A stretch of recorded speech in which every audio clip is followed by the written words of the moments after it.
علیکم ورحمۃ اللہ وبرکاتہ۔ بسم اللہ الرحمن الرحیم۔ الحمد للہ الذی انزل علی عبده الکتاب ولم یجعل له عوجا وتبارک الذی جعل فی السماء بروجا وجعل فیها سراجا وقمرا منیرا وأشهد أن لا إله إلا الله وحده لا شريك له له الملك وله الحمد وأكبره تكبيرا وأشهد أن سيدنا ومولانا محمدا عبده ورسوله الذي أرسل إلى الناس كافة بشيرا ونذيرا وصلى الله تعالى عليه وعلى آله وأصحابه وأزواجه وذرياته وبارك وسلم تسليما كثيرا كثيرا. أما بعد، فأعوذ بالله من الشيطان الرجيم. بسم الله الرحمن الرحيم. يا أيها النبي إنا أرسلناك شاهدا ومبشرا ونذيرا وداعيا إلى الله بإذنه وسراجا منيرا. حضرات علماء کرام، مشائخ اعظام، میرے دینی اور اسلامی بھائیوں، عزیز طلباء اور پیارے بچوں، یہ ہماری اور آپ کی سعادت مندی اور خوش بختی ہے کہ آج ہمارے اور آپ کے معبود نے ہمیں اور آپ کو ایک ایسی نورانی، بابرکت اور مقدس مجلس میں شریک ہونے کی توفیق عطا فرمائی ہے، جس میں اس ذات گرامی کا ذکر مبارک ہو رہا ہے جن کے صدقے میں نبیوں کو نبوت ملی، جن کے طفیل رسولوں کو رسالت ملی، جن سے بہتر شخصیت پر آج تک سورج طلوع نہیں ہوا، جن سے حسین مکھڑا ابتدائے آفرینش سے آج تک چاند کی ضیاء پاش کرنوں نے نہیں دیکھا، جن کی آمد پہ باد بہاری چلی، جن کی آمد پہ باد بہاری چلی، گلشنوں میں چٹکنے لگی ہر کلی، شور برپا ہوا یہ گلی در گلی، آ گئے ہیں بشیر و نذیر و نبی، وہ بتائیں گے سب کو حلال و حرام، ان پہ لاکھوں درود، ان پہ لاکھوں سلام، جن کے آتے ہی رحمت برسنے لگی، جن کی خوشبو سے دھرتی مہکنے لگی، علم و عرفاں کی بجلی چمکنے لگی، دید ہوتے ہی ہر شے یہ کہنے لگی، مرحبا مرحبا اے رسول انام، ان پہ لاکھوں درود، ان پہ لاکھوں سلام۔ سب سے ممتاز جن کو سماعت ملی، پشت سے دیکھ لیں وہ بصارت ملی، نرم لہجہ ملا اور فصاحت ملی، گفتگو میں بلا کی بلاغت ملی، ان سے بہتر نہیں ہے کسی کا کلام، ان پہ لاکھوں درود، ان پہ لاکھوں سلام۔ اللہ ہماری اور آپ کی یہ حاضری اپنی بارگاہ میں اس عنوان سے قبول فرما لیں کہ اس پورے مجمع میں سے ایک ایک فرد کو مغفرت کی بھیک مل جائے۔ میرے ایمان والے بھائیوں، مغفرت وہ بھیک ہے جو اللہ کے در کے سوا کہیں سے نہیں مل سکتی۔ ہم سب مغفرت کے بھکاری ہیں، اللہ ہمیں اور آپ کو مغفرت کی بھیک عطا فرمائے، اللہ ہم سب سے راضی ہو جائے۔ ہم اور آپ اس قابل کہاں کہ اللہ ہم سے اور آپ سے راضی ہو، لیکن پھر بھی ہر وقت ان سے ان کی رضا مانگتے رہنا چاہیے۔ تحریک ائمہ مساجد جو آپ کے اس قصبہ کیرانہ کے علماء اکرام، ائمہ اعظام نے ایک تحریک برپا کی، اس کے زیر انتظام یہ سیرت النبی صلی اللہ علیہ وسلم کا اجلاس منعقد ہوا۔ میں اس تحریک کے تمام ذمہ داران کو دل کی گہرائیوں سے مبارکباد پیش کرتا ہوں، جن کی سعی پیہم اور جہد مسلسل کے نتیجے میں یہ نورانی مجلس منعقد ہوئی۔ مجھے اس بات سے بے حد مسرت ہوئی کہ سوالات کے جوابات کی تیاری کرائے بغیر یہاں موجود لوگوں سے 15 سوالات کیے گئے. اس میں سے طلباء علماء کو مستثنا قرار دے دیا گیا کہ آپ جواب نہیں دے سکتے. سوالات کوئی آسان نہیں تھے، پیچیدہ تھے. یعنی ایسا نہیں تھا کہ بالکل ہی مشہور بات پوچھی گئی ہو. آپ سے جو سوالات کیے گئے، یہاں کے لوگوں نے جوابات دیے، میں نے محسوس کیا کہ یہاں کے باشندے تو پیارے مصطفیٰ صلی اللہ علیہ وسلم کی سیرت سے بخوبی واقف ہیں.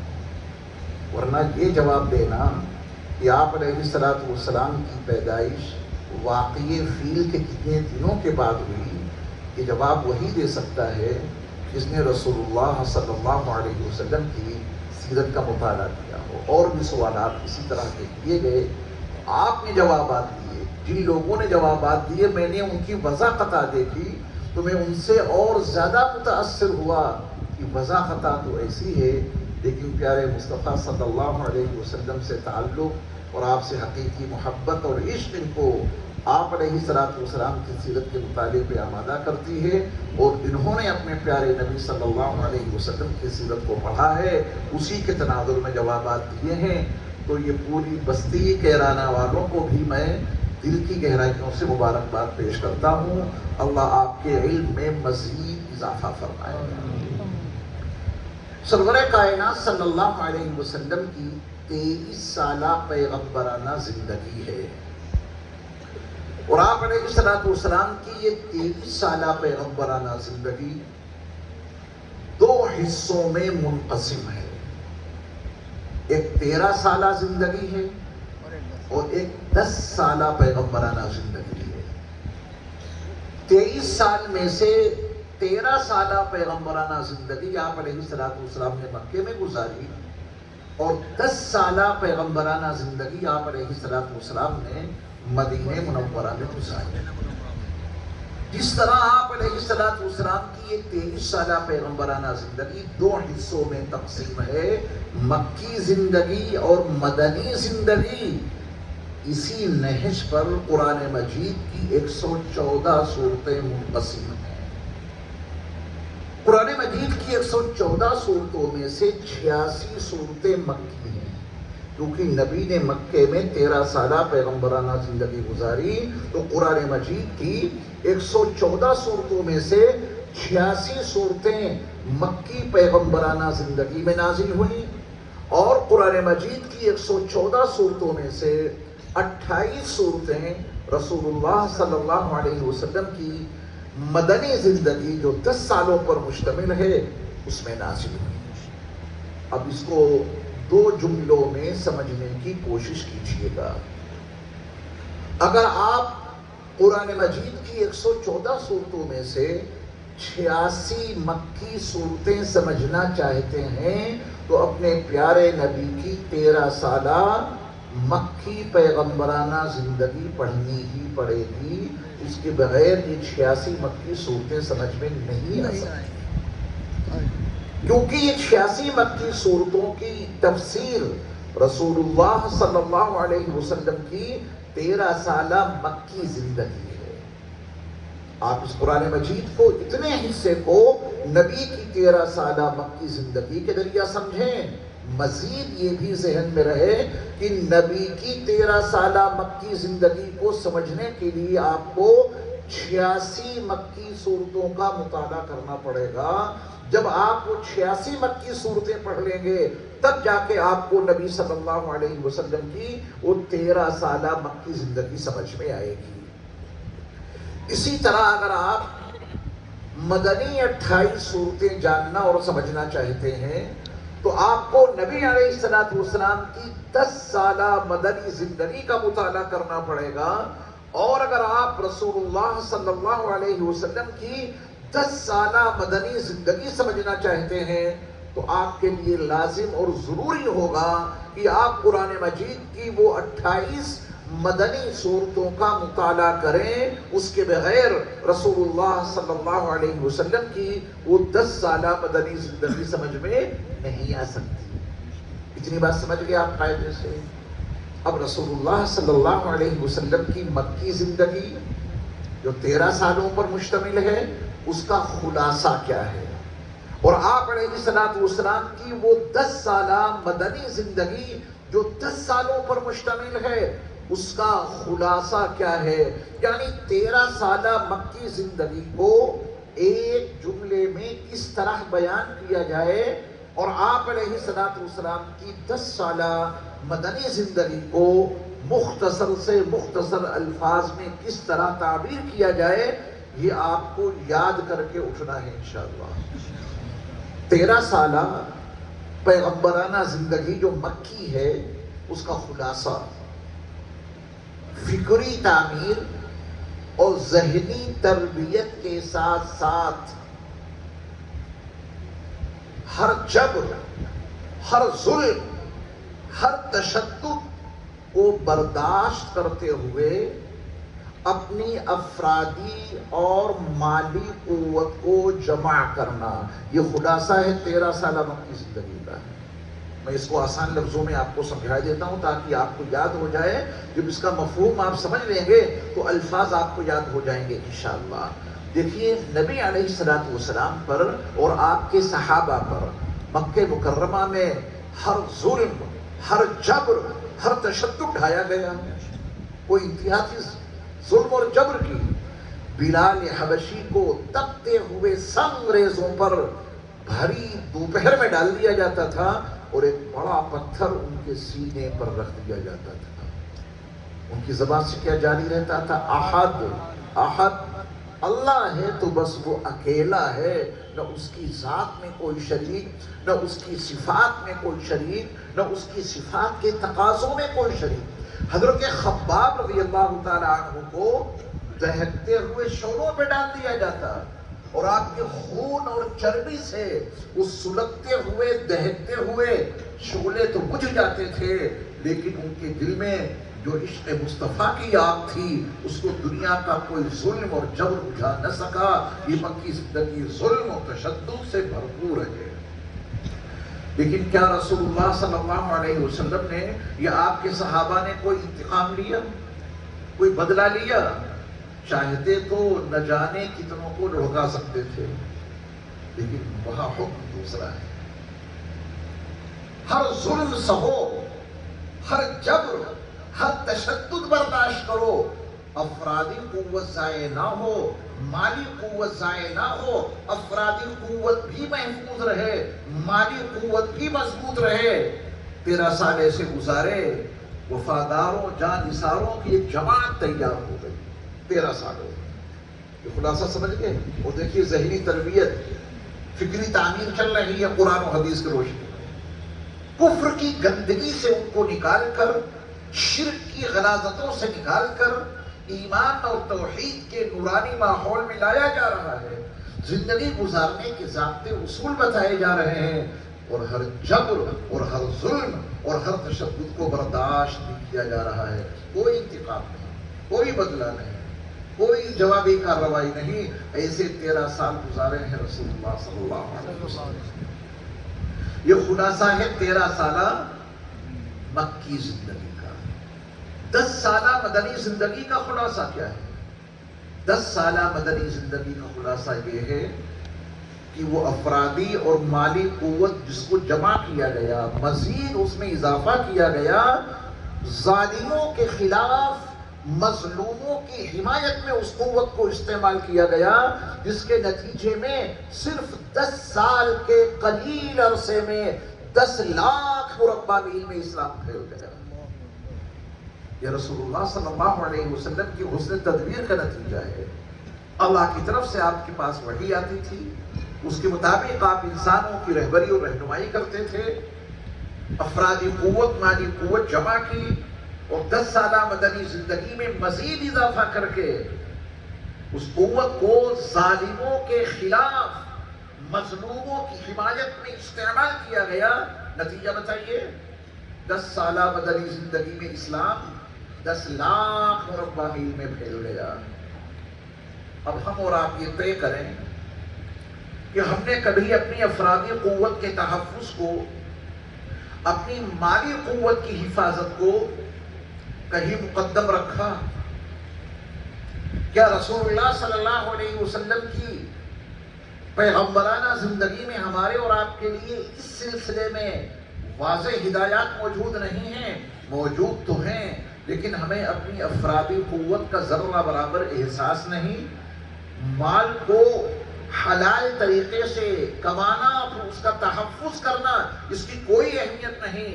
کتنے جوان ہیں جن کی جانیں ضائع ہو رہی ہیں، کتنا مال ہے جو بے وجہ ضائع ہو رہا ہے۔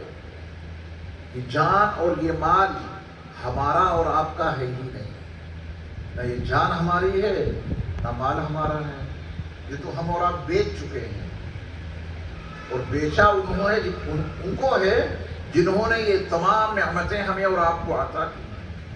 ان اللہ اشترى من المؤمنین انفسهم واموالهم بان لهم الجنہ۔ یہ حقیقت ہے کہ اللہ نے ایمان والوں سے ان کی جانوں کو اور ان کے مالوں کو جنت کے بدلے میں خرید لیا ہے۔ یہ ان کی کرم فرمائی ہے۔ جان دی ہوئی اسی کی تھی، حق تو یہ ہے کہ حق ادا نہ ہوا۔ جان انہوں نے دی، پھر خرید لی، مال انہوں نے عطا کیا، پھر خرید لیا جنت کے بدلے۔ جب یہ جان ہماری نہیں اور یہ مال ہمارا نہیں تو اس کو ضائع کرنے کا حق بھی ہمیں اور آپ کو نہیں۔ اس کو صحیح مقام پہ استعمال کرنا، اس کو صحیح مصرف پر استعمال کرنا، ان کی دی ہوئی ہدایات کے مطابق جان و مال کو اور وقت کو استعمال کرنا، یہ ہماری اور آپ کی مذہبی ذمہ داری ہے۔ یہ ہمارا اور آپ کا مذہبی فریضہ ہے کہ اپنی جان اور اپنا مال اور اپنے وقت کو ان کی دی ہوئی ہدایات کے مطابق استعمال کریں۔ اپنا ہوتا تو پھر چاہے جیسے استعمال کرتے۔ آپ بتائیں کہ یہ آنکھیں جن سے ہم اور آپ دیکھتے ہیں، یہ ہماری اور آپ کی ہیں یا ان کی عطا کی ہوئی؟ بتائیں۔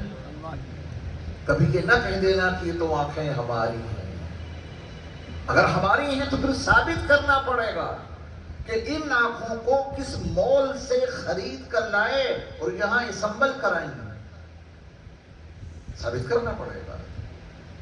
یہ کان، ان کے پردے، ان میں موجود قوت سماعت، یہ کانوں کو بنایا کس نے، ان پردوں کو سجایا کس نے، اور کانوں کے ان پردوں میں قوت سماعت رکھی کس نے؟ اللہ نے۔ کبھی یہ نہ کہہ دینا کہ یہ کان ہمارے ہیں، ورنہ ثابت کرنا پڑے گا یہ کان کس دکان سے خرید کے لائے اور کب آپ نے ان کو یہاں فٹ کرایا۔ یہ زبان بول رہی ہے، دل پہلوؤں میں دھڑک رہا ہے، رگیں اور نسیں ان میں خون کا دورانیہ جاری ہے، دماغ اپنا کام کر رہا ہے، پورا وجود ان کی نعمتوں سے بھرپور ہے۔ یہ ہمارا ہے ہی نہیں، یہ تو سب انہی کا ہے، انہی کا دیا ہوا ہے۔ اس میں ماں کی کاریگری کا کوئی دخل نہیں، ابا حضور کی صنعت کاری کا کوئی دخل نہیں۔ ماں کے رحم میں چاروں طرف سے پیک ہو چکا تھا رحم، اب اس میں کوئی چیز داخل نہیں ہوگی اور اب اس سے کوئی چیز نکلے گی نہیں۔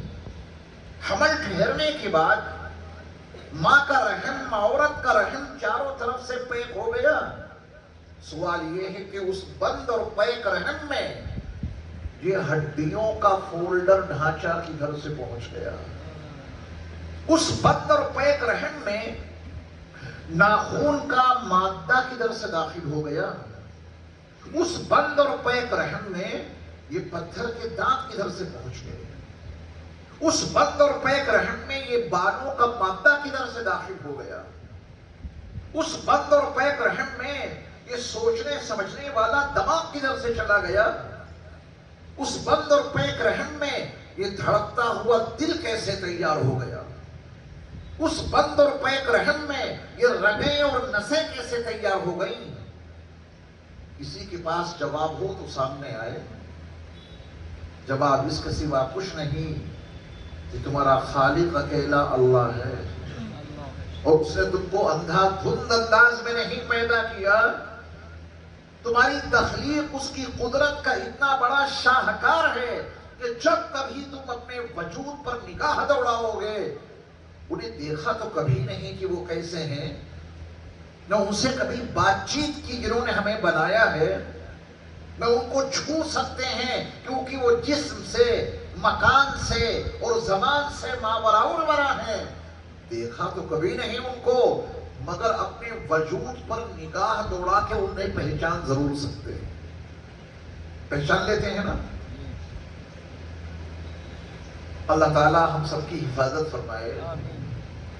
یہ آنکھیں جن سے ہم اور آپ دیکھتے ہیں، ان میں اللہ تعالیٰ نے قوت بصارت رکھی ہے. اگر کسی کی ایک آنکھ میں کوئی تکلیف ہو جائے اور وہ آئی سرجن کے پاس جا کے اپنے آپ کو دکھائے کہ صاحب آنکھ میں تکلیف ہے بہت زیادہ، آئی سرجن نے ان کی آنکھ دیکھی تو فیصلہ یہ سنایا کہ تمہاری آنکھ کا مرض اس حد تک بڑھ گیا ہے کہ بغیر آپریشن کے بات بننے والی نہیں ہے. تمہاری اس آنکھ کا آپریشن ہوگا، اس کے بغیر علاج ممکن نہیں. تو اس مریض نے آئی سرجن ڈاکٹر سے یہ کہا کہ ڈاکٹر صاحب میں اپنی آنکھ کا آپریشن آپ سے ہی کراؤں گا، ضرور کراؤں گا، بس میری ایک شرط آپ کو ماننی ہوگی. میری شرط یہ ہے کہ جب آپ میری آنکھ کا آپریشن کریں گے تو میری کھوپڑی کو، میرے سر کو آپ فکس نہیں کریں گے، باندھیں گے نہیں. آنکھ کے آپریشن سے پہلے پوری کھوپڑی کو فکس کر دیا جاتا ہے تاکہ مریض کا سر ہلے نہیں، آپریشن کامیاب رہے. اب اس مریض نے یہ قید لگا دی کہ آپ میری کھوپڑی کو فکس نہیں کریں گے، آپ اپنا کام کرتے رہے نا آپریشن کا، اور اسی وقت میں اپنی کھوپڑی مسلسل ہلاتا رہوں گا. اگر یہ شرط منظور ہے تو آپریشن کر دیجیے. ڈاکٹر صاحب اس مریض سے جو کچھ کہیں گے وہ آپ کو بھی شاید پتا ہو. میرا وجدان یہ کہہ رہا ہے کہ ڈاکٹر صاحب اس مریض سے یہ کہیں گے کہ تیری آنکھ کا علاج تو بعد میں ہوگا، پہلے تو اپنے دماغ کا علاج کرا کے آ. یہی کہیں گے نا ڈاکٹر صاحب. کیوں؟ تو یہ قید لگا رہا ہے کہ جب میں تیری آنکھ کے نازک پردے پر نشتر چلا رہا ہوں گا اس وقت تو اپنی کھوپڑی ہلائے گا. جو تھوڑی بہت ہے اس سے بھی ہاتھ دھو بیٹھے گا. کیا پاگل پن کی بات کر رہا ہے کہ سر فکس نہ کرنا، کھوپڑی باندھنا نہیں، آپ آپریشن کرنا، اپنا کام کرنا اور میں کھوپڑی ہلاتا رہوں گا. یہ تو پاگلوں والی بات ہو گئی. یہی کہیں گے سرجن صاحب، ڈاکٹر صاحب یہی کہیں گے. اب ذرا اپنے وجود پہ غور کرو. یہ آنکھیں اللہ نے ماں کے رحم میں بنائی. کہاں بنائی؟ ماں کے رحم میں. کیا اللہ نے کسی ماں پر یہ پابندی لگائی کہ تیرے رحم میں حمل ٹھہر چکا ہے، اب تو 9 مہینے تک بستر پر سیدھی لیٹ کر اپنا وقت گزار، اب تو آٹا نہیں گوندھ سکتی. اگر تو آٹا گوندھے گی، تیرے رحم میں تیرے لاڈلے کی آنکھیں بنانے جا رہا ہوں، اگر تو آٹا گوندھے گی تیرے لاڈلے کی آنکھ خراب ہو جائے گی. کیا اللہ نے کسی ماں پہ پابندی لگائی؟ کیا اللہ نے کسی خاتون کو اس کا پابند بنایا کہ اب تو زینے پر چڑھ نہیں سکتی، اب تو زینے سے اتر نہیں سکتی، اب تو جھاڑو پوچھا نہیں کر سکتی کیونکہ میں تیرے رحم میں تیرے لاڈلے کا دماغ بنانے جا رہا ہوں. تو ہلے گی، تیرا لاڈلا ہلے گا، تیرا بچہ پاگل بن کے پیدا ہوگا. اللہ نے قید لگائی. ماں آٹا گوندتی رہی، ہمارے اور آپ کے رب اس کے رحم میں اس کے لاڈلے کی آنکھیں بناتے رہے. ماں زینوں پہ چڑھتی اترتی رہی، ماں جھاڑو پوچھا کرتی رہی اور اللہ اس کے رحم میں اسی حال میں آنکھیں تیار کرتے رہے. کیا اب بھی کوئی شک ہے ان کی کاریگری میں، ان کی صنعت میں؟ یا ایھا الانسان ما غرک بربک الکریم الذی خلقک، اے انسان تجھے اس رب کریم سے کس چیز نے دھوکے میں ڈال دیا جس نے تجھ کو پیدا کیا؟ اپنے خالق کو بھول بیٹھا، اپنے پیدا کرنے والے کو بھول بیٹھا، تو دنیا کی چیزوں کو دیکھتا ہے، بڑی تعریف کرتا ہے، اور اپنے وجود پہ نگاہ دوڑا کر اپنے بنانے والے کو یاد بھی نہیں کرتا. تجھے رب کریم سے کس نے دھوکے میں ڈال دیا، کس چیز نے دھوکے میں مبتلا کر دیا؟ جو اپنے خالق کو بھول بیٹھا. فَسَوَّاكَ فَعَدَلَكَ. اب ان آیات کی تفسیر کا موقع نہیں، تو میں عرض یہ کر رہا تھا کہ اللہ تعالیٰ نے ہمیں اور آپ کو یہ وجود بخشا. یہ وجود ہمارا اور آپ کا نہیں ہے. جو اللہ نے مال دیا ہے وہ بھی ہمارا اور آپ کا نہیں ہے. یہ سارا وجود ان کی عطا کے سوا کچھ نہیں، سارا مال ان کی بخشش کے سوا کچھ نہیں. تو جن کا ہے وہ جیسے بتائیں ویسے اپنے وجود کو اور اپنے مال کو استعمال کرنا ہے انشاءاللہ. اللہ بس اس کی سمجھ ہمیں اور آپ کو عطا کر دے. پہلی فرصت میں طے یہ کرنا ہے یہ آنکھیں ہیں کس کی، کس نے عطا کی، یہ کان کس نے عطا کیے، یہ زبان کس نے عطا کی، یہ ہاتھ اور پیر کس نے عطا کیے. ایک ایک عضو پہ غور کرو، پھر تہیہ کرنا جنہوں نے یہ وجود بخشا ہے وہ جیسے بتائیں گے اس کے مطابق ہم اس کو استعمال کریں گے انشاءاللہ. اگر یہ مزاج بن گیا تو اگلی بات ان کانوں سے نہیں دل کے کانوں سے سننا کہ ہم نے اور آپ نے پختہ ارادہ کر لیا کہ اب اس پورے وجود کو ان کی مرضی کے مطابق استعمال کریں گے. تو کیا ان سے بات ہو سکتی ہے؟ کیا آپ ان سے پوچھ سکتے ہیں کہ میں اپنے وجود کو کیسے استعمال کروں؟ ہم اور آپ اس قابل کہاں کہ ان سے بات کریں، ہم اور آپ اس قابل کہاں کہ وہ ہم سے بات کریں. نہ انہیں ہم اور آپ دیکھ سکتے ہیں نہ چھو سکتے ہیں. اب اس کے لیے ضرورت ہے ایک برزخی شخصیت کی، ایک درمیانی واسطے کی. اس درمیانی واسطے کا نام ہے رسول.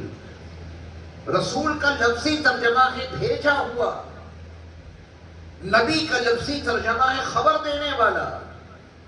لیکن اس کا حقیقی مفہوم آج سمجھ کے اٹھنا ہے آپ کو.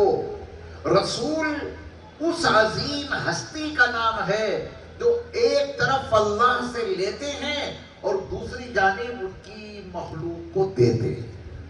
یہ رسول کا کام ہے. اللہ سے ہم اور آپ نہیں لے سکتے. اللہ اپنے رسولوں کو دیتے ہیں. وحی وہ سب پر نازل نہیں کرتے. وحی کے لیے جن بندوں کو انہوں نے منتخب کیا ان پہ وحی نازل کی. تو رسول کا مفہوم یہ ہے کہ رسول اس برزخی شخصیت، اس برزخی ہستی کا نام ہے جو اللہ سے لیتے ہیں اور اللہ کے بندوں کو دیتے ہیں. یہ سلسلہ اللہ نے آدم علیہ السلام سے جاری کیا تھا اور ہمیشہ کے لیے نبی آخر الزمان حضرت محمد صلی اللہ علیہ وسلم کی ذات گرامی پر اس سلسلے کو ختم کر دیا. اليوم اکملت لکم دینکم واتممت علیکم نعمتی ورضیت لکم الاسلام دینا. ہمیشہ کے لیے نبوت و رسالت کا دروازہ ذات مصطفیٰ پہ بند کر دیا گیا. اب آپ کے بعد قیامت تک نہ کوئی نبی پیدا ہوگا، نہ کوئی رسول پیدا ہوگا، نہ اللہ کی جانب سے کوئی کتاب نازل ہوگی. اب حضرت محمد صلی اللہ علیہ وسلم نبی آخر الزمان کی حیثیت سے مبعوث ہوئے اور اللہ نے آپ کو وہ دین متین عطا کیا جو قیامت تک آنے والے اور قیامت تک برپا ہونے والے انسانوں کے لیے مکمل رہبری اور رہنمائی کرتا رہے گا. اللہ نے ایسا جامع دین اپنے آخری نبی حضرت محمد صلی اللہ علیہ وسلم کو عطا کیا.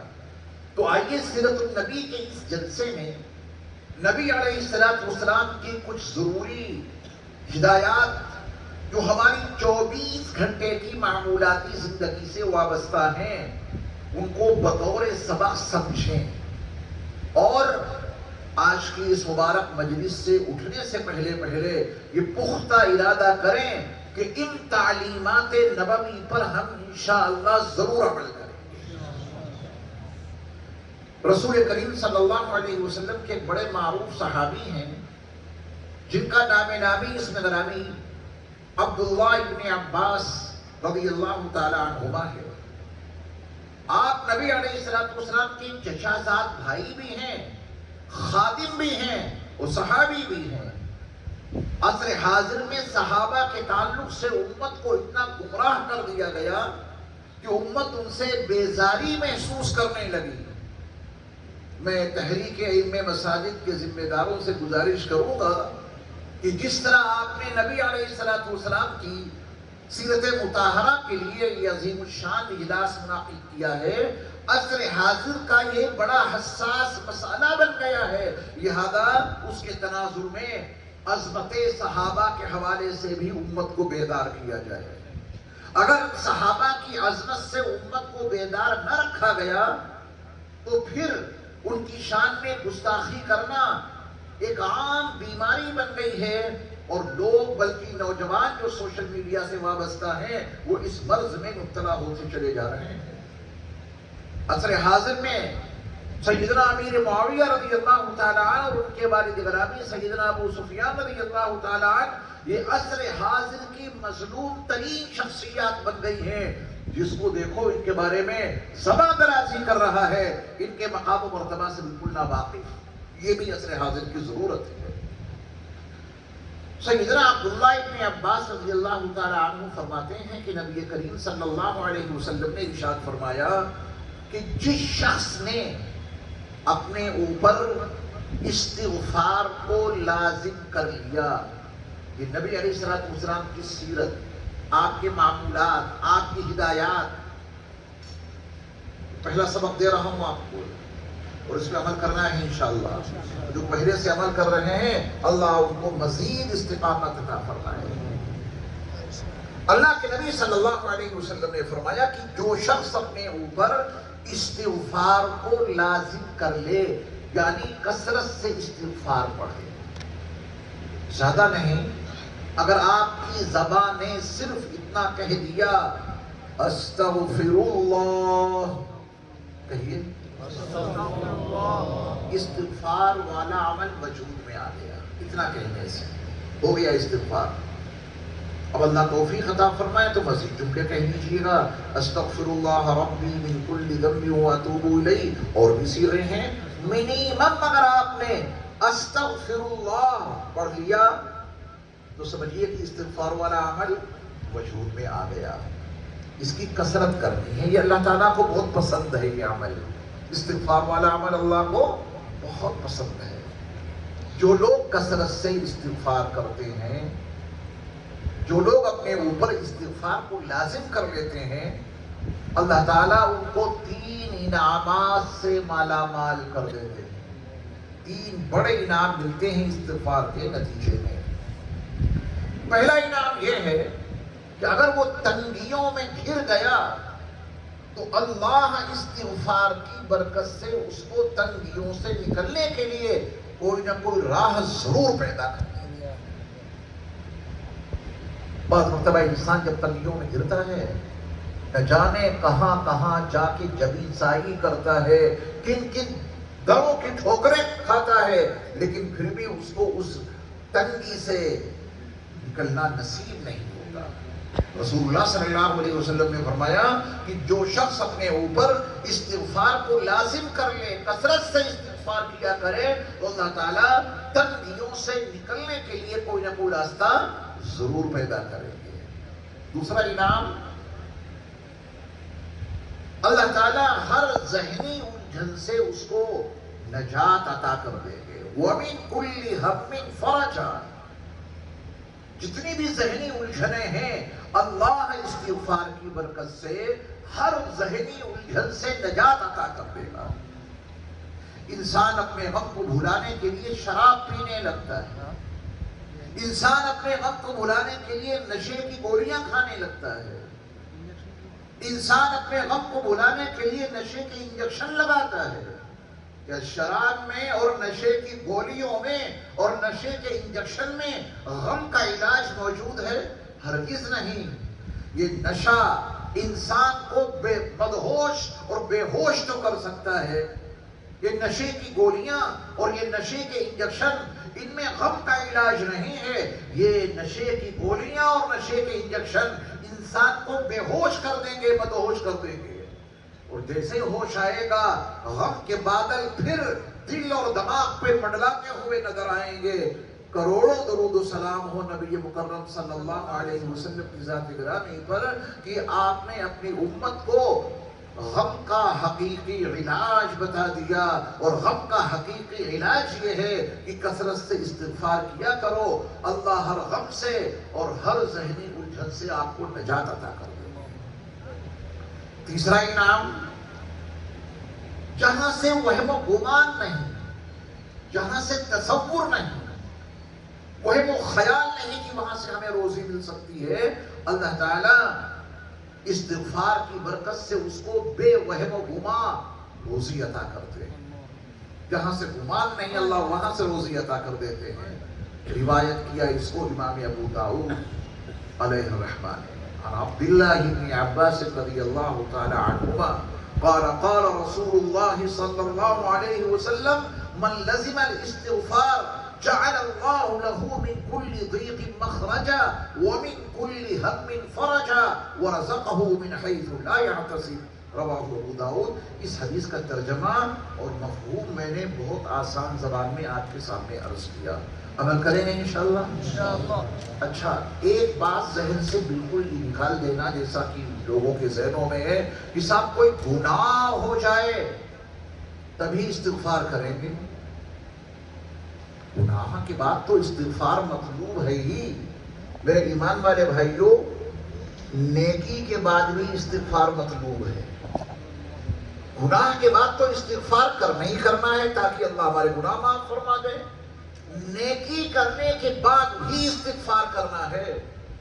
آپ کے علم میں رسول اللہ صلی اللہ علیہ وسلم کی یہ سنت ضرور ہوگی کہ آپ علیہ السلام جب نماز کا سلام پھیرتے، نماز سے فارغ ہو جاتے، تو آپ علیہ السلام نماز سے فارغ ہو کر 3 مرتبہ کہتے استغفر اللہ استغفر اللہ استغفر اللہ۔ نماز کے بعد، نماز تو بڑا عظیم نیک اور صالح عمل ہے، اس نیکی کے بعد نماز جیسے عظیم الشان عمل کو برپا کرنے کے بعد رسول اللہ صلی اللہ علیہ وسلم کیا پڑھ رہے ہیں؟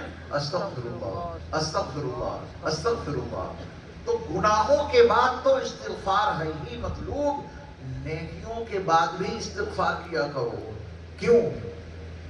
اگر گناہ کے بعد استغفار کیا تو اللہ گناہ معاف کر دیتے ہیں، اگر نیکی کے بعد استغفار کیا تو اللہ استغفار کی برکت سے وہ نیکی قبول کر لیتے ہیں۔ رکھیں گے اہتمام انشاءاللہ۔ رسول کریم صلی اللہ علیہ وسلم کے ایک نہایت خادم خاص تھے، سیدنا انس بن مالک رضی اللہ تعالی عنہ۔ رسول مکرم صلی اللہ علیہ وسلم کی 10 سال تک انہوں نے خدمت کی ہے مدینہ منورہ میں، بڑے خاص خادم۔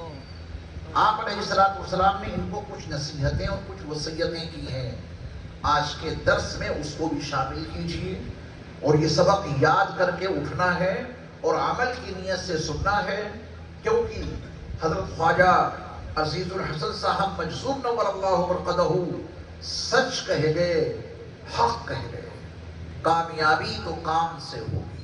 آپ دیکھیں کتنے سادے الفاظ ہیں، اور اللہ والوں کے سادے الفاظ دلوں کی گہرائیوں میں اترتے چلے جاتے ہیں اور عمل کرنے پہ آمادہ کر دیتے ہیں۔ کامیابی تو کام سے ہوگی، نہ کہ حسن کلام سے ہوگی، فکر اور اہتمام سے ہوگی، ذکر کے انتظام سے ہوگی۔ اللہ ان صفات کے ساتھ ہم سب کو عمل کی توفیق عطا فرمائے۔ رسول کریم صلی اللہ علیہ وسلم نے حضرت انس بن مالک رضی اللہ تعالی عنہ کو پہلی وصیت یہ کی کہ انس جب وضو کرو تو کامل وضو کیا کرو. اسبغ الوضو، جب وضو کرو تو کامل وضو کرو. ہم اور آپ بھی 24 گھنٹے میں منیمم 5 مرتبہ تو وضو کرتے ہیں. اب یہ سبق سننے کے بعد جیسا ابھی تک کرتے رہے، مجھے نہیں معلوم آپ کیسا وضو کرتے ہیں، لیکن آج سے یہ تہیہ کر کے اٹھیے کہ اس وضو کو ہم پیارے مصطفیٰ صلی اللہ علیہ وسلم کی سنتوں کے مطابق کریں گے. یہ وضو منہ ہاتھ دھونے کا ہی نام نہیں، وضو نام ہے اعضائے وضو میں نور بھرنے کا. بظاہر آپ نے پانی لیا اور چہرہ دھو لیا، یہ ظاہر ہے. اس کا باطن یہ ہے کہ آپ نے پانی لے کر وضو کے ارادے سے جو چہرہ دھویا ہے، چہرہ نہیں دھویا. رب کعبہ کی قسم، آپ نے اس وقت اپنے چہرے میں نور بھرا ہے. کیا بھرا ہے؟ نور. آپ نے اپنے دونوں ہاتھ کوہنیوں سمیت دھوئے، یہ تو ظاہر ہے، اور اس کا باطن یہ ہے کہ آپ نے اپنے ان ہاتھوں میں نور پیوست کر دیا ہے. مسح کے نام پہ جو آپ نے اپنے سر کے بالوں پر تر ہاتھ پھیرے ہیں، یہ بظاہر ہے مسح. حقیقت میں آپ نے اپنے سر میں اور اپنے بالوں میں نور بھر دیا ہے. آپ نے اپنے پیروں کو ٹخنوں سمیت دھویا، یہ ظاہر ہے. اور اس کا باطن یہ ہے کہ وضو کی بنیاد پر اب آپ کے پیروں میں نور بھر گیا ہے. اور یہ نور آج نہیں، کل میدان محشر میں اتنا چمکے گا، یہ اعضائے وضو اتنے چمک رہے ہوں گے کہ رسول اللہ صلی اللہ علیہ وسلم سے پوچھا گیا تھا کہ یا رسول اللہ صلی اللہ علیہ وسلم، میدان محشر میں اتنا بڑا مجمع ہوگا، اس سارے مجمع میں آپ ہمیں کیسے پہچانیں گے؟ تب رسول اللہ صلی اللہ علیہ وسلم نے فرمایا تھا کہ میں اپنی امت کو اعضائے وضو کی چمک سے پہچانوں گا. جو جتنا نور بھرنا چاہے وہ بھر لے. آج اپنے ہاتھوں کو، پیروں کو، چہرے کو جتنا روشن بنانا چاہتا ہے بنا لے. جب آپ بیٹری چارج کرتے ہیں تو کیا آپ کو اس بیٹری سے کوئی روشنی نکلتی ہوئی دکھائی دیتی ہے؟ جب چارج کرتے ہیں، بیٹری لگا دی آپ نے، چارج ہو رہی ہے، کیا اس وقت آپ کو اس سے نورانی شعاعیں نکلتی ہوئی دکھائی دیتی ہیں؟ کیا بیٹری چارج ہو جانے کے بعد جب آپ اس کو ٹارچ میں ڈالتے ہیں اور بٹن دباتے ہیں تو روشنی بکھرنے لگتی ہے. کہاں تک روشنی پہنچتی ہے؟ آج تو ہم اور آپ وضو کے ذریعہ اپنے ان اعضاء کو نورانی عنوان سے چارج کر رہے ہیں، اور کل میدان محشر میں یہی اعضاء اس وضو کی بنیاد پہ چمک اٹھیں گے. یہ رسول اللہ صلی اللہ علیہ وسلم نے ہمیں اور آپ کو اس کا مفہوم عطا کیا ہے. تو جب وضو کریں تو کامل وضو کریں، جلد بازی بالکل نہیں ہونی چاہیے. ایک ایک سنت کو سمجھ کر اپنے علماء سے، اپنے اماموں سے رابطہ قائم کیجئے کہ حضرت سنت کے مطابق وضو کیسے ہوتا ہے، ہمیں وضو کر کے بتائیے. اگر آپ برا نہ مانیں تو میں آپ سے ایک سوال کر لوں، ہاں میں جواب دیجیے.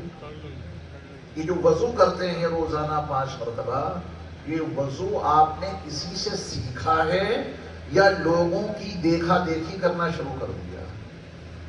وہ ہاتھ اٹھائیں جنہوں نے کسی سے وضو سیکھا ہو. سیکھا ہے، کسی عالم دین سے پوچھ رہا ہوں. بچے نے، ہاتھ نیچے کر لو، بچے نے دیکھا وضو کرتے ہوئے کہ کوئی صاحب وضو کر رہے ہیں، اس نے ان کو دیکھ کے اپنا وضو شروع کر دیا. یہ وضو سیکھنا نہیں ہے، یہ وضو سیکھنا نہیں جو میں نے سوال کیا ہے. میرا سوال یہ ہے کہ باضابطہ آپ کسی عالم دین کے پاس گئے ہوں اور ان سے یہ کہا ہو کہ حضرت ہمیں ویسا وضو سکھا دیجئے جیسا وضو نبی صلی اللہ علیہ وسلم کرتے تھے. اس اہتمام کے ساتھ کسی سے آپ نے وضو سیکھا؟ ویسے دیکھا دیکھی نماز بھی اسی کے مطابق ہم ادا کرتے ہیں، وضو بھی ہمارا اسی کے مطابق چل رہا ہے. چھوٹوں نے بڑوں کو جیسے کرتے دیکھا ویسے ہی وہ کرنے لگے. نتیجہ اس کا، مجھے یہاں کا ماحول نہیں معلوم، لیکن میں نے بہت جگہوں پہ دیکھا ہے جب مسح کا وقت آتا ہے پانی لیتے ہیں اور مسح کرنے سے پہلے کرتے ہیں ایسا. یہاں نہیں کرتے ہیں؟ نہیں، یہاں نہیں کرتے یہ. بہت اچھی بات ہے ماشاءاللہ. آپ مشرقی یوپی میں جائیں، یہ مرض اتنا عام ہو گیا کہ وہ بغیر پانی کو یا انگلیوں کو چھومے مسا شروع نہیں کرتے. اور اگر یہاں مسا کرنا ہے تو بس کانوں کے اوپر دور سے ایسے انگوٹھے گھما دیتے ہیں. مجال ہے جو ان کے انگوٹھے ان کے کانوں سے ٹچ ہو جائیں. بہت سارا بگاڑ ہے الگ الگ موضوع پر، الگ الگ علاقوں میں. تو جب یہ ہمارا وضو رسول علیہ السلام کی سنت کے مطابق ہوگا تو وہ کامل اور مکمل بنے گا. اگر ہم نے اور آپ نے کامل اور مکمل وضو کیا، اسبغ الوضو کا حکم مانا، تو اس سے ملے گا کیا؟ اب آپ کو سبق سنیے. رسول اللہ صلی اللہ علیہ وسلم نے فرمایا، انس جب وضو کرو تو کامل وضو کیا کرو. کامل وضو کے نتیجے میں اللہ تمہاری عمر میں اضافہ کر دیں گے. اللہ، وضو کامل کرو، اللہ اس کی برکت سے تمہاری عمر میں اضافہ کریں گے. اضافے کے کئی مفہوم ہیں، جو سب سے آسان مفہوم ہے میں آپ کو بتائے دیتا ہوں. عمر میں اضافے کا مطلب اللہ نے آپ کی جتنی زندگی مقدر کی ہے اس میں آپ کو اتنی برکتیں عطا کریں گے. جو کام 200 سال کی عمر والا کام نہیں کر سکتا، وہ آپ چند سالہ عمر میں اس کام کو انجام دے دیں گے. اللہ آپ کی عمر میں ایسی برکت عطا کریں گے. اور یہ برکت کس سے ملے گی؟ کامل وضو کے نتیجے میں. اس کے بعد رسول اللہ صلی اللہ علیہ وسلم نے فرمایا کہ انس، میری امت کا کوئی فرد اگر تمہیں ملے، کوئی صاحب ایمان تمہیں ملے، تو اس کو سلام کر لیا کرنا. انس، اگر تم نے میری امت کے کسی فرد کو سلام کر لیا تو تمہارا یہ سلام تمہاری نیکیوں میں اضافہ کر دے گا، تمہاری نیکیوں میں، حسنات میں اضافہ ہوگا. آئیے ہم اور آپ تحیہ کریں، ارادہ کریں آپس میں ایک دوسرے کو سلام کرنے کا. یعنی آج امت میں سلام تقریباً نہ ہونے کے درجے میں ہے. کوئی جان پہچان والا مل گیا تو اسے سلام کرتے ہیں. نبی کی امت ہونے کے ناطے جو ہمارا رشتہ نبی کے غلاموں سے ایک امتی ہونے کے عنوان سے قائم ہے، ہم اس رشتے کو سلام کے عنوان سے نہیں نبھا رہے ہیں. گزرنے والا گزر گیا، ادھر سے آنے والا چلا گیا، آپس میں سلام نہیں ہوا. رسول اللہ صلی اللہ علیہ وسلم کا حکم ہے، افشوا السلام بینکم، آپس میں سلام کو خوب عام کرو. اسلام سے فائدہ کیا ملے گا؟ بہت سارے فائدے ہیں. یہاں رسول اللہ صلی اللہ علیہ وسلم نے نیکیوں میں اضافے کی خوشخبری سنائی ہے. تمہاری نیکیوں میں اضافہ ہوگا اگر ایک دوسرے کو سلام کیا کرو گے. اللہ کے واسطے محبت رکھنا سیکھیں ایک دوسرے سے. ایمان کا ذائقہ، ایمان کی حلاوت، ایمان کا مزہ اس کے بغیر مل ہی نہیں سکتا. ہم ایک دوسرے سے محبت رکھیں اللہ کے واسطے. رسول مکرم صلی اللہ علیہ وسلم کے پاس ایک صحابی بیٹھے ہوئے تھے. کچھ فاصلے سے ایک صاحب گزرے ہوئے جا رہے تھے تو آپ کی خدمت میں موجود صحابی نے کہا کہ یا رسول اللہ صلی اللہ علیہ وسلم، وہ صاحب جو جا رہے ہیں میں ان سے اللہ کے واسطے محبت کرتا ہوں. تو آپ نے ان سے پوچھا کہ تم ان سے اللہ کے واسطے محبت کرتے ہو، کبھی تم نے اپنی اس محبت کا اظہار ان کے سامنے کیا؟ تو انہوں نے کہا کہ یا رسول اللہ صلی اللہ علیہ وسلم، محبت تو میں ان سے زمانے سے کر رہا ہوں اللہ کے واسطے، لیکن میں نے اپنی اس محبت کا اظہار ان کے سامنے کبھی نہیں کیا. تو آپ علیہ السلام نے ان کو حکم دیا کہ جاؤ اور ان کو یہ بات بتا کر آؤ کہ میں تم سے اللہ کے واسطے محبت کرتا ہوں. نبی نے ان کو بھیجا. وہ صحابی اٹھے، تیز قدموں سے گئے اور ان سے جا کے کہا، بڑا تاریخی جملہ ہے، انی احبک فی اللہ، جناب میں آپ سے اللہ کے واسطے محبت کرتا ہوں. محبت تو پہلے سے کر رہے تھے، کبھی اظہار نہیں کیا تھا. نبی نے فرمایا کہ محبت ظاہر کر کے آؤ اور ان کو بتا کے آؤ کہ تم ان سے اللہ کے واسطے محبت کرتے ہو. جب انہوں نے اپنی اس محبت کا اظہار کیا تو انہوں نے اس کے جواب میں کہا، احبک الذی احببتنی لہ، جس اللہ کے واسطے تم مجھ سے محبت کرتے ہو، میری دعا ہے کہ وہ اللہ تمہیں اپنا محبوب بندہ بنا دے۔ اللہ، اگر یہ فضا، یہ ماحول اس بستی میں، کیرانہ میں قائم ہو جائے، ایمان والے ایک دوسرے سے ملاقات کریں، سلام کریں، ایک دوسرے سے اللہ کے واسطے محبت بھی کریں، اور اس محبت کو اپنے دل کے نیا خانوں میں چھپا کر نہ رکھیں، بلکہ ان کو بتا دیں کہ بھائی، چچا، دادا، جو بھی رشتہ ہے، میں آپ سے اللہ کے واسطے محبت کرتا ہوں۔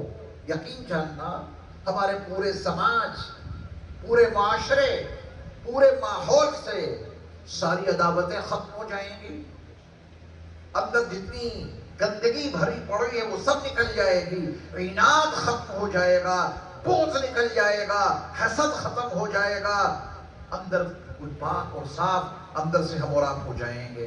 تو اس کا بھی اہتمام رکھیں۔ دو باتیں ہیں، ایک ہے محبت کرنا اللہ کے واسطے، اور ایک ہے اس کا اظہار۔ یہ دونوں کام مطلوب ہیں میرے ایمان والے بھائیوں۔ ایک دوسرے سے اللہ کے واسطے محبت بھی رکھو اور اس کو ظاہر بھی کرو۔ فجر کی نماز ادا کرنے کے لیے آپ اپنے گھر سے نکلے، دوسرے صاحب ادھر سے نکلے، راستے میں ملاقات ہو گئی، سلام کیا، ذرا اپنی محبت کی ظاہر کر دو۔ یہ بھی سنت ہے کہ میں تم سے اللہ کے واسطے محبت کرتا ہوں۔ اگر آپ عربی میں نہیں کہہ سکتے احبک الذی احببتنی لہ، تو اردو زبان میں کہہ دینا کہ جس اللہ کے لیے آپ مجھ سے محبت رکھتے ہیں، میری دعا ہے کہ وہ اللہ تمہیں اپنا محبوب بندہ بنا دے، اللہ تم سے محبت کرنے لگے۔ پھر دیکھنا کتنا حسین ماحول بنتا ہے، اور یہ سب نبی علیہ السلام کی تعلیمات کا صدقہ اور آپ علیہ السلام کی تعلیمات کا طفیل ہے۔ کاش ہم ان باتوں پہ عمل کرنے والے بن جائیں۔ اس سلام کو خوب عام کریں، اللہ کے واسطے محبت رکھیں اور اس کا اظہار بھی کیا کریں۔ اس کے بعد رسول اللہ صلی اللہ علیہ وسلم نے فرمایا کہ انس، جب اپنے گھر میں داخل ہوا کرو، گھر میں، تو گھر والوں کو سلام کیا کرو۔ امت کے کسی فرد سے ملاقات ہو، اسے سلام کرو، اللہ تمہاری نیکیوں میں اضافہ کر دیں گے۔ اور جب گھر میں داخل ہوا کرو تو گھر والوں کو سلام کیا کرو۔ یہ سنت تقریباً مفقود۔ شوہر میاں کو بڑی شرم آتی ہے کہ اپنی بیوی کو سلام کریں، ابا کو شرم آتی ہے کہ وہ اپنے بیٹوں کو سلام کریں۔ گھر میں داخل ہو، نبی کی ہدایت اور وصیت ہے کہ گھر میں داخل ہوتے ہوئے اپنے گھر والوں کو سلام کیا کرو۔ اس سے ملے گا کیا؟ رسول اللہ صلی اللہ علیہ وسلم نے فرمایا کہ گھر میں داخل ہو اور سلام کرو، اللہ تمہارے گھر میں خیر پیدا کر دے گا۔ آج گھروں کا امن، چین، سکون ختم ہو گیا۔ شوہر جیسے گھر میں داخل ہوتا ہے، لڑائی جھگڑے شروع ہو جاتے ہیں۔ نہ بیوی کو آداب زندگی معلوم، نہ شوہر کو عائلی زندگی گزارنے کے آداب معلوم۔ بہت ہی بے ہمدم انداز میں ہماری زندگی گھروں میں گزر رہی ہے۔ رسول اللہ صلی اللہ علیہ وسلم کی تعلیم ہے کہ گھر میں داخل ہو تو کیا کہتے ہوئے؟ السلام علیکم ورحمۃ اللہ وبرکاتہ۔ یہ سب سے پہلا تحفہ پیش کرو اپنے گھر والوں کو، ادھر سے جواب وہ دینا لازم ہے۔ اسلام کی بلکہ قرآن کی تو ہدایت یہاں تک ہے کہ تمہارا وہ گھر جو بند ہے، جسے تم نے خود بند کیا، فرض کر لیجیے آپ کو کہیں جانا ہے، آپ نے اپنے ہاتھ سے اپنا کمرہ بند کیا، لاک کر دیا، تالا لگا دیا، اور آپ کو یقین ہے کہ اندر کوئی نہیں، اور واقعتاً اندر کوئی نہیں۔ اسلام کی تعلیم یہ ہے دروازہ کھولو، جیسے ہی اندر جاؤ، اندر داخل ہوتے ہوئے سلام کرو۔ آپ یہ نہیں کہہ سکتے کہ اندر کوئی نہیں ہے، اندر وہ مخلوق موجود ہے جو ہمیں اور آپ کو نظر نہیں آتی، اس کو سلام کرو، اللہ اس کے شر سے تمہاری حفاظت رکھے۔ تو گھر میں کوئی ہو یا نہ ہو، گھر میں کوئی ہے جو ہمیں نظر آ رہا ہے تو تب بھی سلام کرنا ہے، اور گھر میں کوئی موجود نہیں، آپ نے اپنے ہاتھ سے تالا کھولا تب بھی سلام کرنا ہے، کیونکہ وہاں وہ مخلوق موجود ہے جو آپ کو نظر نہیں آتی۔ اس کو سلام کرو گے تو اس کے شر سے محفوظ رہو گے۔ جس اسلام کی یہ تعلیم ہو، وہاں بھرے گھر کو کوئی سلام نہیں کرتا، تبھی ہمارے گھروں میں خیر نہیں رہی، تہیا کرو، ارادہ کرو کہ ابھی جب اپنے گھر میں جائیں گے جلسے سے فارغ ہو کر تو جاتے ہی سب سے پہلے ان کو سلام کا تحفہ پیش کریں گے، السلام علیکم ورحمۃ اللہ وبرکاتہ، اللہ تمہیں سلامت رکھے، ہر بلا سے ہر مصیبت سے محفوظ رکھے۔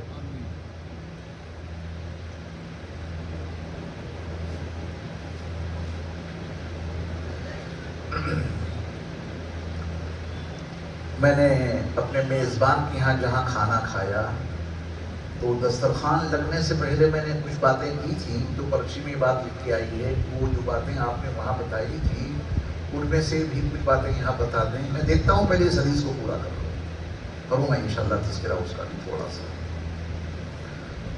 موقع کو غنیمت سمجھنا چاہیے نا۔ دیکھیے آپ اگر کسی کے یہاں مہمان بن کے جائیں تو وہ آپ کو ناشتہ کرائیں گے، کھانا کھلائیں گے، تواضع کریں گے۔ آپ انہیں کیا دے کے آئے؟ ان کو اللہ نے توفیق عطا کی کھانا کھلانے کی، تواضع کرنے کی، خدمت کرنے کی، ضیافت کرنے کی، اور کھانا یوں ہی نہیں پک جاتا، اس کے پیچھے خواتین کی قربانیاں آپ سوچو کتنی قربانیوں کے بعد کھانا بنتا ہے، تیار ہوتا ہے۔ انہوں نے کھلا دیا، کھانا کھایا، منہ صاف کیا، ہاتھ دھوئے اور چل پڑے؟ نہیں۔ اسلام کی بڑی اہم ہدایات ہیں اس سلسلے میں، میں کچھ ذکر کروں گا لیکن پہلے یہ سبق پورا کر دوں جو آپ کا سبق چل رہا ہے۔ اس میں اب تک 3 باتیں ہو گئی۔ کامل وضو کرو، عمر میں اضافہ ہوگا۔ میری امت کا کوئی فرد ملے اسے سلام کرو، تمہاری نیکیوں میں اضافہ ہوگا۔ گھر میں داخل ہو تو گھر والوں کو سلام کرو، تمہارے گھر میں خیر آئے، بھلائیاں آئیں۔ اس کے بعد رسول اللہ صلی اللہ علیہ وسلم نے فرمایا کہ انس، تم سے پہلے اللہ کے جتنے مخصوص بندے گزرے ہیں ان سب نے چاشت کی نماز کا اہتمام کیا ہے، تم بھی چاشت کی نماز پڑھ لیا کرنا، تم بھی اللہ کے محبوب اور مقبول بندوں میں شامل ہو جاؤ۔ آپ جانتے ہیں چاشت کی نماز، سورج بلند ہو جائے، دھوپ میں تمازت اور گرمی پیدا ہو جائے، تقریباً 9 بجے 10 بجے چاشت کی نماز پڑھ لیا کرنا۔ تم سے پہلے جتنے اللہ والے گزرے ہیں سب نے اس نماز کا اہتمام کیا ہے۔ آخری اور 5ویں وصیت بھی پوری توجہ سے سنیے۔ آپ علیہ السلام نے فرمایا کہ انس، اپنے چھوٹوں پر رحم کرتے رہنا، اپنے بڑوں کی عزت اور احترام کرتے رہنا۔ 5ویں وصیت ہے خادم خاص حضرت انس رضی اللہ تعالیٰ عنہ کو کہ انس، اپنے چھوٹوں پر رحم کرتے رہنا، اپنے بڑوں کا احترام کرتے رہنا۔ اگر تم نے یہ کر لیا، چھوٹوں پہ رحم کرتے رہے، بڑوں کی عزت اور بڑوں کا احترام کرتے رہے، تو کل قیامت کے دن تم ہمارے ساتھیوں میں شامل ہو جاؤ گے۔ میدان محشر میں نبی علیہ السلام کے رفقا آپ کے ساتھ ہوں گے۔ میدان محشر میں نبی علیہ السلام کے ارد گرد آپ کے ساتھی موجود ہوں گے۔ تمنا تو میری بھی ہے کہ میدان محشر میں نبی کے رفقا میں شامل ہو جاؤں۔ خواہش آپ کی بھی ہے کہ میدان محشر میں نبی کریم صلی اللہ علیہ وسلم کے ساتھیوں میں شامل ہو جائیں۔ اگر یہ تمنا پوری کرنی ہے کہ میدان محشر میں نبی کے رفقا اور نبی صلی اللہ علیہ وسلم کے ساتھیوں میں شامل ہو جائیں، نبی نے اس کا نسخہ دنیا میں دے دیا۔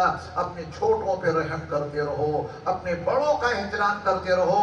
اس عمل کے نتیجے میں میدان محشر میں تم ہمارے رفقا میں، ہمارے ساتھیوں میں شامل ہو جاؤ گے۔ یہ کتنا بڑا اعزاز ہے۔ اگر آپ مصر کی تاریخ پڑھیں، رونگٹے کھڑے ہو جاتے ہیں۔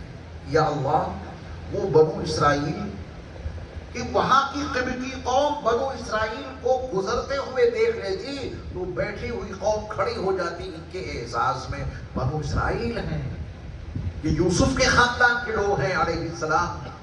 بڑا بلند مقام تھا قبطیوں کی نگاہوں میں بنو اسرائیل کا، کیونکہ حضرت یوسف علیہ السلام کی عادلانہ منصفانہ حکومت نے مصر کی سرزمین پر ایک صالح انقلاب برپا کیا تھا۔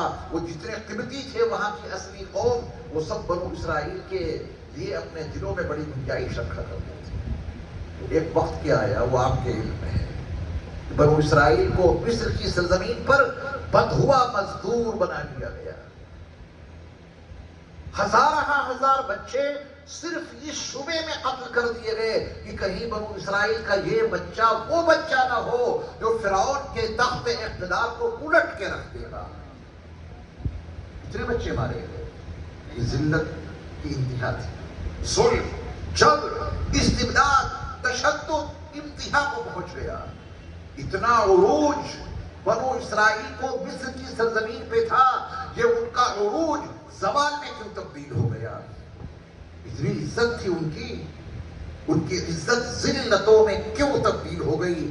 جب آپ یہ تاریخ پڑھیں گے تو رونگٹے کھڑے ہو جائیں گے. زیادہ وجہ نہیں، دو وجہ، دو بیماریاں بنو اسرائیل میں پیدا ہو گئی تھیں جس کے نتیجے میں ان کا عروج زوال میں تبدیل ہو گیا. ان دو بیماریوں کی وجہ سے بنو اسرائیل کی عزتیں ذلتوں میں تبدیل ہو گئیں. آرے مذلت میں گر گئے، بدھوا مزدور بن گئے. ایک بیماری بنو اسرائیل کے مالداروں میں آ گئی اور اس کے نتیجے میں دوسری بیماری بنو اسرائیل کے غریبوں میں آ گئی.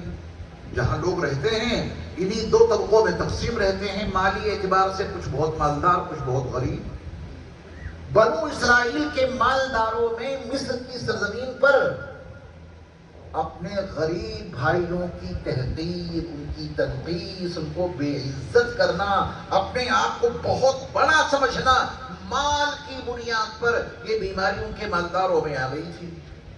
انہیں کی برادری کے غریب لوگ آتے، انہیں دھتکار دیتے، برابر میں بیٹھنے نہیں دیتے. تم اس قابل کہاں کہ ہمارے برابر بیٹھو، ہم ہیں مال والے، ہم ہیں جاہ و جلال والے. اپنی قوم کے غریبوں کے ساتھ ان کا برتاؤ نہایت غلط ہونے لگا. اس کے نتیجے میں جو غریب طبقہ تھا اس میں حسد کی بیماری پیدا ہو گئی. غریبوں میں کون سی بیماری پیدا ہو گئی؟ حسد. حسد جانتے ہیں آپ؟ حسد کی بیماری کا مطلب کسی کے پاس کوئی نعمت دیکھ کے دل میں جلن پیدا ہونے لگے. وہ نعمت ہمیں ملے یا نہ ملے اس کی کوئی تمنا نہیں، لیکن وہ نعمت اس کے پاس نہیں رہنی چاہیے. یہ ہے حسد. اتنی خطرناک بیماری ہے کہ اللہ نے حکم دیا اپنے نبی کو اور آپ کے توسط سے آپ کی امت کو کہ حاسد کے حسد سے، اس کے شر سے اللہ کی پناہ طلب کرتے رہو. وَمِن شَرِّ حَاسِدٍ إِذَا حَسَدَ. یہ حسد کم نقصان نہیں پہنچاتا ہے، بہت بڑا نقصان پہنچاتا ہے حسد. تو اس کے شر سے اللہ کی پناہ طلب کرنے کا حکم دیا گیا. مالداروں میں تکبر پیدا ہوا کہ ہم مالدار ہیں، ہمارے پاس بہت کچھ ہے. غریبوں کو کم سمجھنے لگے اور ان کے غریبوں میں کیا بیماری پیدا ہو گئی؟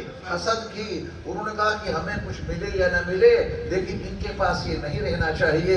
ان دونوں بیماریوں نے بنو اسرائیل کو تباہ کر کے رکھ دیا. ان کی عزتیں ذلتوں میں تبدیل ہو گئیں، ان کا عروج زوال میں تبدیل ہو گیا، ان کی ترقی تنزلی میں بدل گئی. بیماری کا تعلق مذہب سے نہیں ہوتا.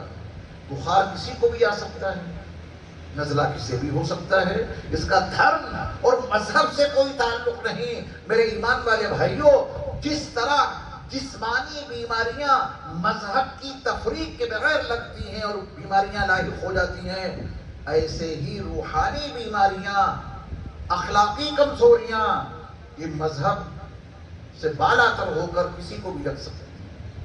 اور روحانی بیماری ان کو لگ گئی، بنو اسرائیل کو تباہ ہو گئے. اپنا تجزیہ کر لینا، اپنا جائزہ لے لینا. آپ میں سے جن کو اللہ نے مال عطا کیا، یہ سبق میں نے شروع میں دیا کہ جو مال ہے وہ دیا ہوا اللہ کا ہے، ہمارا ہے ہی نہیں. اپنے مالدار ہونے کی بنیاد پہ کبھی اپنے آپ کو بڑا نہ سمجھنا. یہ مال کبھی ہمارے اور آپ کے اندر تکبر نہ پیدا کر دے. صرف مال کی بنیاد پہ کسی غریب کو حقیر نہ سمجھنا، صرف مالداری کی بنیاد پہ کسی غریب کو بے عزت نہ کرنا اللہ کے واسطے. اگر ایسا کیا تو وہ بیماری جو بنو اسرائیل کو لگی تھی وہ ہمیں لگ جائے گی. غریبوں میں حسد پیدا ہو جائے گا. جب آپ غریب کی تنقیص کریں گے، اس کی توہین کریں گے تو اس میں حسد پیدا ہو جائے گا. پھر کوئی بھی بستی ہو اور کوئی بھی لوگ ہوں جن کے مالداروں میں یہ بیماری آ جائے، ان کے غریبوں میں یہ بیماری پیدا ہو جائے تو اس سماج کا برباد ہونا اور ان تمام لوگوں کا تباہ ہونا یقینی بن جائے گا. اس لیے رسول اللہ صلی اللہ علیہ وسلم کی یہ ہدایت بڑی اہم ہے، اپنے چھوٹوں پر رحم کرتے رہنا اور اپنے بڑوں کی عزت کرنا، اپنے بڑوں کا احترام کرنا۔ اگر یہ کام کر لیا تو کل میدان محشر میں تم ہمارے رفقا میں اور ہمارے ساتھیوں میں شامل ہو جاؤ گے۔ یہ رسول اللہ صلی اللہ علیہ وسلم کی اتنی واضح ہدایات ہیں کہ ہم اور آپ اگر عمل کریں، یہ سیرت کا حصہ ہے، یہ نبی کی سنت کا حصہ ہے۔ اگر ہم ان باتوں پہ عمل کرنے والے بن جائیں تو بلا شبہ ہماری اور آپ کی زندگیوں میں سال انقلاب برپا ہو جائے گا۔ میرے ایمان والے بھائیوں، ایک کام کا اور ذرا اہتمام کرنا، اور وہ یہ ہے کہ باوضو رہا کرو۔ وضو مومن کا ہتھیار ہے۔ شیطان اور نفس کے حملوں سے وضو کے نتیجے میں حفاظت ہوتی ہے۔ جب ایمان والا باوضو رہتا ہے تو شیطان کی ہمت نہیں ہوتی کہ وہ آپ کے اوپر حملہ کرے۔ نفس بھی بجھا بجھا رہتا ہے۔ یہ وضو کی برکت ہے۔ جیسا کہ میں نے عرض کیا کہ وضو کے نتیجے میں نور بھرا جاتا ہے، اس نور کے نتیجے میں قوت پیدا ہوتی ہے، ایک طاقت ملتی ہے۔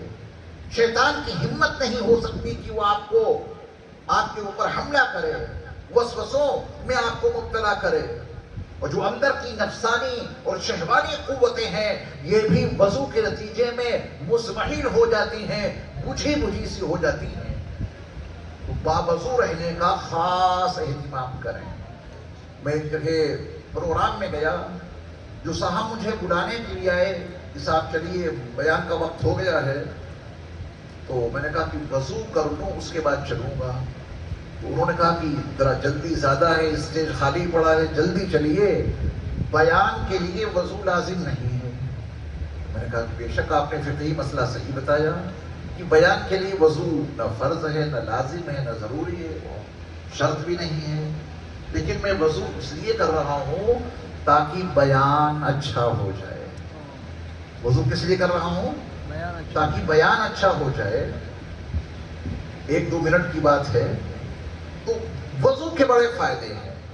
تو اسی اہتمام میں ایک اہتمام اور شامل کیجئے گا کہ جب سونے کے لیے آپ بستر پہ جانے کا ارادہ کریں، آج سے تہیہ کر لو کہ بغیر وضو کے ہم سونے کے بستر پر نہیں جائیں گے انشاءاللہ۔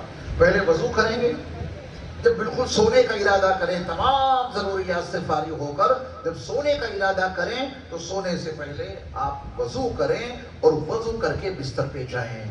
اس کا بڑا فائدہ ہے۔ نبی کریم صلی اللہ علیہ وسلم کا فرمان عالی شان ہے کہ جو شخص باوضو ہو کر سوتا ہے، اللہ اس کے ساتھ ایک فرشتہ مقرر کر دیتے ہیں۔ وہ فرشتہ اس کے ساتھ رات گزارتا ہے، اور سونے والے کی جیسے ہی آنکھ کھلتی ہے، وہ فرشتہ اللہ سے دعا کرتا ہے کہ یا اللہ اس بندے کی مغفرت فرما دیجئے کیونکہ یہ باوضو ہو کے سویا تھا۔ اتنا بڑا فائدہ ہے باوضو ہو کے سونے کا۔ اور جو آپ سونے کے لیے وضو کریں گے وہ ٹوٹتا ہی نہیں۔ مثال کے طور پہ تمام ضروریات سے فارغ ہو کر باوضو ہو کے آپ بستر پہ آئے، لیٹے ہی تھے کہ وضو ٹوٹ گیا، تو کیا دوبارہ جائیں گے وضو کرنے کے لیے؟ نہیں۔ یہ سونے کی نیت سے جو آپ نے وضو کیا ہے، وہ لیٹنے کے بعد کسی عارضے کی وجہ سے اگر ٹوٹ گیا تو آپ کو دوبارہ نہیں جانا ہے، ورنہ تو رات بھر یہی کرتے رہو گے۔ ایک مرتبہ وضو کر کے بستر پہ آ جائیے، اب یہ نہیں ٹوٹے گا، اور عبادات کے لحاظ سے ٹوٹ جائے گا۔ لیکن سونے والا وضو جو سونے کی نیت سے کیا ہے، میاں یہ تو سونے سے بھی نہیں ٹوٹے گا۔ جب آپ سو گئے تو آپ وضو کے مطابق ہی سوئے ہیں، وضو پر آپ کی آنکھ بند ہوئی ہے، چاہے بستر پہ اس سے پہلے وضو آپ کا ٹوٹ چکا ہو۔ تو یہ سونے والا وضو، اس کی بڑی اہمیت ہے۔ اس کے جو طبی فوائد ہیں وہ اپنی جگہ پر۔ آپ باہر جاتے ہیں، آپ کے بدن پر، چہرے پر، ہاتھوں پہ، پیروں پہ باہر کے کتنے کیٹانو ہیں اور کتنے جراثیم ہیں جو لگے ہیں، ایسے ہی مت سو جانا۔ قاعدے سے منہ صاف کرو، جو طریقہ ہے کلی کرنے کا، ناک میں پانی ڈال کے اندر کی پوری صفائی کرو، پورا چہرہ قاعدے سے دھو، ہاتھ دھو، مسح کرو، یہ کان کی اندر کی باہر کی پوری صفائی کرو، پیر دھو، اس کے بعد اپنے بستر پہ آؤ۔ کیسی کیسی خطرناک بیماریاں ہوتی ہیں. لاک ڈاؤن کے دوران جو بیماری لوگوں کو اپنی لپیٹ میں لے رہی تھی، بڑی تیزی کے ساتھ لوگ دنیا سے رخصت ہو رہے تھے. اگر آپ ایمان والوں کا گراف دیکھیں گے تو اس میں بہت کم ہے. وہ بیماری ایمان والوں کو اور خاص طور پہ نمازیوں کو بہت کم لگی، کیونکہ جو لوگ 24 گھنٹے میں اپنا منہ اور اپنی ناک اور اپنا پورا چہرہ اور یہ تمام اعضاء دھوتے ہوں، اس کے کیٹانو ان کے قریب نہیں آئیں گے. جو تھوڑے بہت آئیں گے وہ دھلائی اور صفائی کے نتیجے میں سب باہر ہو جائیں گے. تو اس طریقے سے زندگی گزارنے میں بڑا حسن پیدا ہوگا اور بڑی عافیت نصیب ہوگی اور بہت اچھی نیند آئے گی. ہم اور آپ بستر پہ لیٹتے ہیں، ایسے ہی جا کے مت لیٹنا. اگر آپ کے بستر پہ متعدد لوگ بیٹھے ہیں پورے دن میں اور آپ کے پاس گنجائش ہے تو آپ چادر ہی بدل دو. اعلیٰ درجے کا مقام یہ ہے.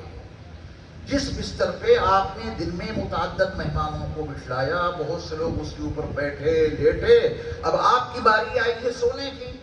اگر آپ کے پاس کوئی دھلی ہوئی صاف چادر ہے تو آپ اس والی چادر کو ہٹا کر دوسری چادر بچھاؤ، اس کے اوپر لیٹو. اور اگر اتنی گنجائش نہیں ہے تو پھر آپ کو اس سنت پہ عمل کرنا ہے. بستر پر لیٹنے سے پہلے اس کی خوب جھڑائی پچھائی کرنی ہے، قاعدے سے جھاڑو. اب اس کے پیچھے جو حکمتیں ہیں وہ بہت زیادہ ہیں. آپ اگر حکمت تک آپ کی رسائی نہیں ہوئی فائدہ تب بھی حاصل ہوگا. اگر حکمت کا علم نہیں ہوا کس کی وجہ کیا ہے، اس کا ریزن کیا ہے کہ بستر جھڑوایا جا رہا ہے، اس پر سانپ چھپکلی بچھو نہیں پڑے کہ ان کو جھاڑ کے الگ کرو. آپ کو دکھائی دے رہا ہے کہ بستر پہ کوئی موذی جانور موجود نہیں ہے، نبی صلی اللہ علیہ وسلم کی تب بھی ہدایت ہے کہ اس کو جھاڑو. قاعدے سے جھاڑ کے پھر اس کے اوپر لیٹنا، کیونکہ انسان جہاں بیٹھتا ہے، انسان جہاں لیٹتا ہے، انسان جہاں سے گزرتا ہے وہاں اس کا وجود جھڑتا رہتا ہے. میں دلی سے چل کے یہاں تک آیا اور آپ کی کرسی پر بیٹھا، میرا وجود نہ جانے کتنا جھڑ کے اس کرسی پہ آ چکا ہے. جتنے علماء کرام اس اسٹیج کے اوپر بیٹھے ہیں ان کا وجود جھڑ کے اس چادرے کے اوپر گر چکا ہے. آپ چٹائیوں پر بیٹھے ہیں، آپ کا وجود مسلسل جھڑ رہا ہے اور ان چٹائیوں پہ آپ کا وجود گر رہا ہے. اور وہ رب العالمین ہیں کہ جتنا وجود جھڑتا ہے اس سے پہلے اتنا وجود وہ بنا دیتے ہیں. یہ ان کی شان ہے.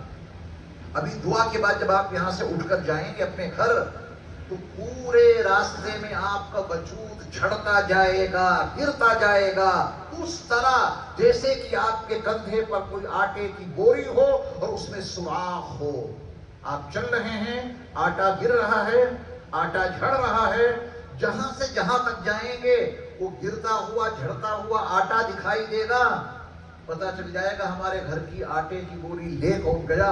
اس کے گھر تک آپ پہنچ جائیں گے، یہ آٹا آپ کو نظر آتا ہے اور اپنا جھڑا ہوا وجود ہمیں اور آپ کو تو نظر نہیں آتا.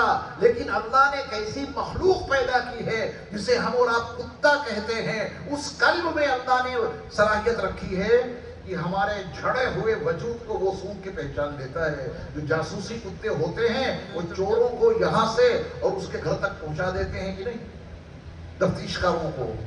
چور یہاں سے گیا، یہاں سے گیا، یہاں پہنچا، یہاں پہنچا، یہاں کتا لے جا رہا ہے، سونگتا ہوا جا رہا ہے. جس کا وجود یہاں جھڑا اس کی بو، اس کی اسمیل اس نے محسوس کی اور جہاں جہاں سے وہ گیا ہے وہاں وہاں اس کا وجود جھڑتا گیا ہے. وہ اس کو سونگتے سونگتے وہاں تک پہنچا دیتا ہے.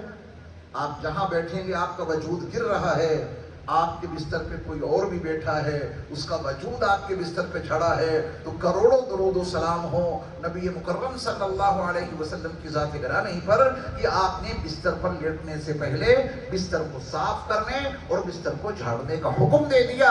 اس کے اوپر بھی عمل کریں. 2 ہاتھ ہیں، سیدھے ہاتھ سے کھائیں گے تب بھی لقمہ اندر جائے گا اور الٹے ہاتھ سے کھائیں گے تب بھی لقمہ اندر جائے گا. سیدھے ہاتھ میں گلاس ہے، پانی پئیں گے تب بھی وہ پانی اندر جائے گا، الٹے ہاتھ سے پانی پئیں گے تب بھی وہ اندر جائے گا. لیکن دونوں میں بڑا فرق ہے. میرے مصطفیٰ علیہ السلام کی سیرت اور آپ کی سنت کا حصہ ہے ہر اچھا بھلا کام